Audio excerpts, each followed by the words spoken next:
Are we ready to go? Yeah. Get off your phone. Ow! You like me fatter? Well, because you're just on your phone all the time and it's fixed in your hand. If you straighten your hand, does it do that? Like Jesus. You say you can't even straighten your hand Like because Jesus you're on your is phone like, that much. Right, so we're going to Roker Avenue. Is this Roker Avenue? This is Roker Avenue. And we're going to meet Jo Howell, aren't we? Oh, no, I've gone too far. Oh, give me strength. I was actually. You gave the person. I had so many you answers. gave the person who does know nothing about Exactly. Sunderland the sat You nav. criticised me about how we It's how we supposed to get be from A to behind B. there. Make a U-turn and go onto Roker Avenue.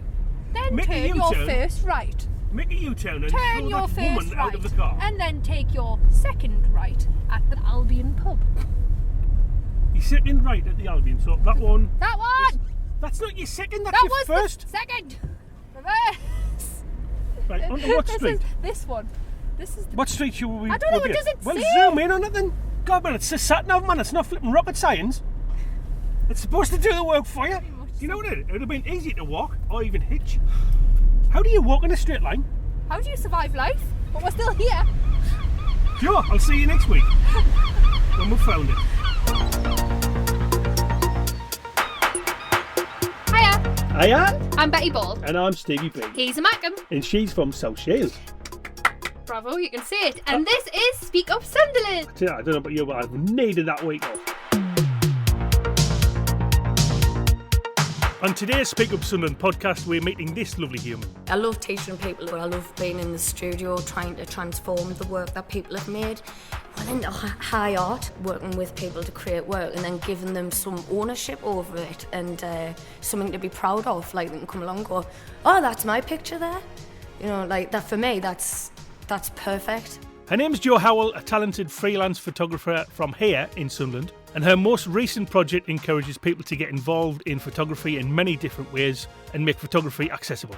I've been working in photography and participation for quite a few years, and I've done different photography projects where I take dark rooms out and about and or set them up in people's places. The thing with Sunderland is if you expect people to come to the art or to the workshops in particular areas, it's not going to happen. So it's a lot easier to just railroad them. I'll just turn up with a big dark room tent and be like, come on. Her project #We're Experimenting is exhibiting at the moment at Mackie's Corner, that redeveloped building on the corner right next to Weymouth Bridge. It's been commissioned through Arts Council England, and Jo won a pitch in competition with other arts bodies from around the country. Sunderland born and bred, that was my main USP, I guess, when I went for the brief, was the fact that, like, I can't throw a stone in Sunderland without hitting a member of the family. So Not that she's that trying sounds to very test it familiar. at all. yeah, I know. This is my community, and I'm proud to be part of it. But before we get started, the results are in! If you have no idea what we're talking about, we've been pestering Stevie B to get a tattoo on his back. However, he had absolutely bot all to do with it. It was completely down. I've had conversations with friends, I've had family, I've had my wife wanting to potentially Divorce you. divorces. Yeah. At one point, Adam Wood's face was 10% ahead. 10% ahead. Do you know how stressful that was? Don't give me that evil look. Adam Wood's just a Speak Up Sunderland follower who thought it'd be funny that he would have his face on Stevie's back. And because it is so random and so very different, we decided to let it happen. Anyway, the results are in, despite the fact that Stevie's still breathing and married, by the way. Congratulations, well done, Ali. 91 votes, and the winning vote is... Oh, for God's sake, really? Yes. Play that funky music, Stevie boy. The one that Will from Superfly Tattoos designed for Stevie B had the winning vote by quite a lot, actually. Thanks Why? to all the true friends I've got out there. I'm not being funny, you could have had anything on his back and you gave him the one that he wanted. How I'd have weird, man. I'd have been quite happy with the Cookie Monster, actually. Cookie Monster. It was Well, the I wanted wood on your face just so I could throw. You could have morning wood every morning at you. That's the only reason you That's wanted the this one. only Yeah. reason why I wanted it on. So Adam was a close second. 91 votes altogether. Massive number. That's huge. I'm over the moon with 91. It was very tight though. Yes. It was a very tight poll. Butterfly Will's Tattoos in Hetonley Hall for making all of this possible and torturing more Stevie B by giving him a bit of laser. Yes, twice, by the way, so thanks for that again, Betty. I'm getting your ex-wife's name off your back, man. You should be thanking us. No, but when the first time you says that needs laser, which is fine.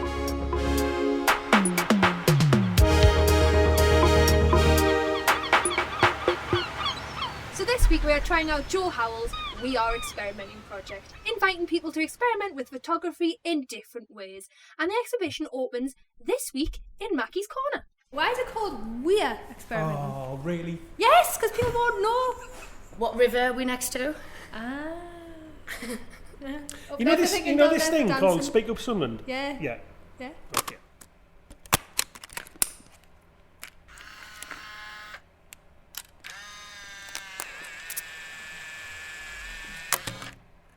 That's a dark slide. Do you want a picture? Stand together. Yeah, so pretend you're friends. Right? So guys, on 3, 2, 1. Speak up, Sunderland! I always had red eyes in Instamatic cameras. Your pupils are quite small at the moment. It's usually to do with pupil dilation, so... Because my mum always used to say, you devil child. I could have told you that. Maybe she was true. It was just what she I'm said dying to was see true. this picture. Oh, I've put it in my back pocket because I have to keep it warm. Obviously, it's a chemical, so yeah. Usually, I put it in my boob, but I thought I better put it in my back pocket. Oh, exactly. See, I would have had no See, choice. I remember this cameras before. I'm sure there's no way you could touch it, and you had to just lay it flat on the table. Is that right? Yeah, I mean, you never shook them. I don't know why they sing that. I always see people do that with them. I mean, it has no effect whatsoever on the chemistry. Like I say, it's mainly heat dependent. So I think it develops the best at just over 20 degrees, which obviously there's no way it's over 20 degrees in here. Absolutely not. It's not over 10 in here. Probably not. Jo's studio was totally not what I was expecting. When I got through into the building yard, she did say it was going to go through a building yard, which it was exactly what I thought. It was like, actually, this is showing me age, it was like going to Steptoe's backyard. It was just full of building stuff, and you thought, well, where are we going from here? Unfortunately, that's what artists have to put up with, because obviously we aren't rich people. So that's why my studio's at the back of the builder's yard, because the rents are cheap. But look at the size of it. But it's artistic, isn't it? Is it You walk in, you can feel it. You can feel the creation and the energy. It's like, whoa! You can tell magic happens in rural. here. It's very bohemian. That's what I keep saying to people. I had the Ministry for Communications and Digital Media or something like that, DCMS. It's about 20 MPs, and they came to visit my studio. And of course, I was like, please don't touch the skip. Same joke. My insurance doesn't start till you're inside. And of course, I had to clean all the seats because they all had like cashmere suits or like coats and that on. And of course, yeah, it's an artist studio covered in concrete in the back of a builder's yard. So that was interesting. Let's go into the dark room. Lead us into the tent. Oh, the dark tent. Wow, I've never said that to a female. I'll not let you go properly in at the moment because this is set up for large format photography. So these big prints that are on the side good. there. Smells like pickled onions a little bit, doesn't it? Yeah, I don't like onions, but it does smell weird. And it was like, when you go in the TARDIS, you weren't expecting anything like that. So it's weird experimenting. You can tell it's an experimenting room. It's where she's trying this, she's trying that. It's a chemical process, so I've got 3 different large chemical trays that I was using to do the print work. So it was really interesting. It's the first time I've gone this large scale. And the roll of paper alone cost like 450 quid. So I had to wait until late at night to kind of open it up, because even with me polythene down on the windows, I wasn't taking the risk that there was going to get light on it. I was up to the eyeballs in chemicals and making pictures over there. And when we got in, there was this huge sort of negative picture. And when she explained what the picture was, it actually moved me almost to tears, because it was so personal. And it was so different, and I'd never seen anything like that before. So if you have a look at this image, it's actually photographs that were created as part of We're Experimenting. That is absolutely brilliant. I've just realised that's a female. That's me. Shut up. Is that you? That's me lying on top of it. What I did is I've produced these digital negatives that I'm working with in ceramics and just processing. So I add them and I lay them down on top of the page, and then I lay it down on top so that it's a double exposure. You can actually see where, if you look closely, you can see where your print in your hands is literally just like... Yeah, so my hands must have been quite warm. Yeah. Because it's a chemical process. Like, as soon as I'm adding heat to that piece of paper, I'm affecting how the chemical's going to work. Yeah, so you can kind of see that it almost looks like I've got sticky fingers. Yeah. So what was the thought process to this? Tell us about this picture. What's it mean? What's it represent? This represents, I guess, me in the community. So they're all images that I've made in collaboration with people all over Sunderland. But then I thought, I guess sometimes it's difficult to see the artist within that. So hence more. Yeah, hence me, like a silhouette of me on top of it. And why in this pose? So that it's more easily recognisable as a person. Because if I have my hands like away and not making shapes, you might not necessarily be able to see that that's me. Kind of look like I'm drowning though, which I think might be a bit macabre. Or running. Running through the community. So what do you try and capture? Because every single picture on here are very, very different. Yeah, well, I'm the dictator of the artwork. I'm like, right, I was going to say director, but dictator seemed like more appropriate. I stepped back when you said that, actually. The dictator, you're like, hell no. So like the images are very different, but that's because obviously each individual who's built a camera and using the camera then adds their own voice to it, because it's what they want to photograph. This one with the Amish looking guys, that one was actually one of mine, but they do look really creepy, don't they? They do, because you can't see their faces. I was just going to say, I was trying to hold back, but I'm glad you said that, because you look at some which are quite faded and they look like quite ghostly, don't they? But there are memories, and it just depends how, like you say, how you take it. We took that as very ghostly, and some people might take that as like, oh, it's an old memory, because it's not very often you see pictures like this, like you say, with people's names on. You normally just see it on Instagram, on Twitter, on Snapchat, on your phone. You normally don't see them physically there anymore. The art of taking pictures like that is kind of dying. You normally it's on your phone and straight on the internet now. And then you don't have to think about anything, do you? People I've worked with have, I'm just going to take this picture of a massive scene and then I'm going to crop into this tiny little section in the bottom. And it's the worst way to like take photographs ever, because you're going to lose massive amount of quality. So Jo, we are experimenting, which is very clever. Hashtag we are experimenting. And you are sponsored by a lot of people. Yeah, I kind of feel like a Formula 1 racer. That's not even all the sponsorships. So who's sponsoring you then?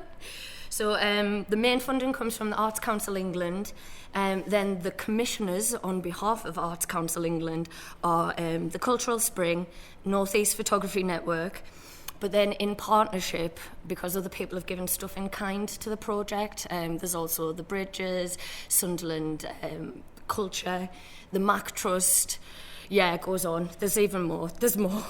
But I had to draw a limit, you know what I mean? Like, we can't have advertising that's just a page full of logos. So how did this even come about? Because this isn't something you read about or see every day. We're Experimenting started off as a brief, a shout out. So it was a commission, and they were looking for ideas. So I spent a month pulling together this project, from inception to delivery to the logistics to setting up the exhibition. And luckily I got the commission. Because it's one of the bigger ones that I've seen in Sunderland, and if it had gone to somebody else, they would have been getting paid more to do my job than I'd get paid. So it was like one of those catch-22s. I was like, I have to go for it. Even though I would admit at the time I thought it was a little bit out of me reach, because it was such a big project. But it's nearly over now. It's nearly finished. And I flew with it, so fingers crossed we'll get more commissions in the town. So is this your job? Is this what you solely do?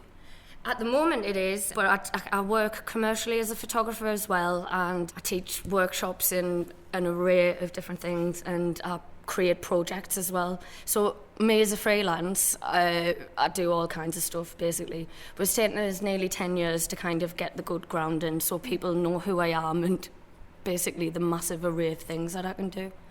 So for people who are listening to this, who could be interested in photography or looking at the start of it, what sort of pointers would you give them, and why would they even get interested in photography? We're surrounded by images all of the time, and I think everybody kind of has a latent interest in it. And then as soon as you start talking about the nuances of how we use photography in the everyday, especially advertising and things like that, people start to get really interested. I also teach digital courses, and the nice thing about that is people come in and they're like, I just want to know how to take a nice picture. And you're like, right, well, actually, it's almost like learning an entirely new language. So you wouldn't expect to learn French, in a 1 hour sitting. So expect to take your time to learn the language of photography. It's complex, but it's very interesting. Once you catch the bug, that's it, I think. It's like a documentation of your life, really. But where's the exhibition now? The exhibition is in Mackie's Corner, and it's running on a Thursday, Friday and Saturday.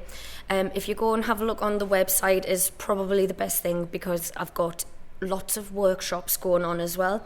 I want it to be a continuous feedback loop, so people see the exhibition and then I'll make them make a piece of artwork about the exhibition and keep adding it in.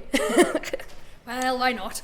I've taken a load of Instax portraits as we've gone along, because it's really difficult to get people to want to have their face in. What on earth Instax? Instax are these instant photographs that are on the back. Right, okay, I have it kicking about somewhere. So they exist as like an artefact. The beauty of that is, of course, you can get people to interact with it. So can you write on it? Can you say something? Oh, so you use an Instamatic camera and then use the fact that you can write on it and put a story on it. Right, okay.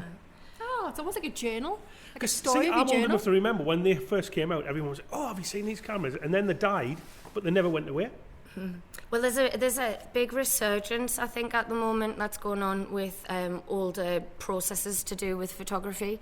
I think because it's so unique and you can get so many like different effects from working analog that you can't replicate it in, well, you wouldn't want to. It would take you like weeks and weeks to do it digitally. Whereas, of course, it might just take you 10 minutes to come and have a go and make a really interesting photographic piece of work. So do you still get up every morning and are you excited to go to work? Yeah, of course. I mean, I get up every morning, but because I'm self-employed, I'm like, I'm not starting before 10:30. You can start any time you want, can't you? Exactly. I mean, the work... And then also finish any time you want, can't you? Exactly. The working day doesn't finish for me. It's like 5 o'clock. I'm quite often, it depends if I've got an event or a photo shoot or something as well.